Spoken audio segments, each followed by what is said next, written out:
Hello, in today's tutorial video I'm gonna show you how to deactivate the assistance for True Pass in FC26. Enjoy!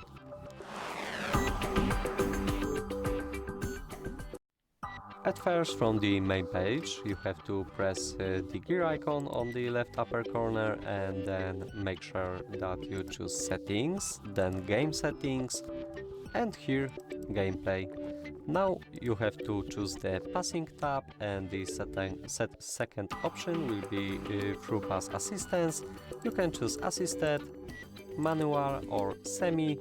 Of course, the most old FIFA players and most experienced ones choose always everything on manual, so make sure that you decide about this option over here, and other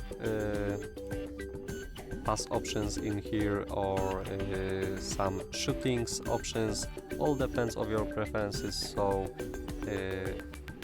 stay in these settings for a while and decide for yourself. Goodbye, that would be all for this video. Leave a comment and also subscribe to our YouTube channels.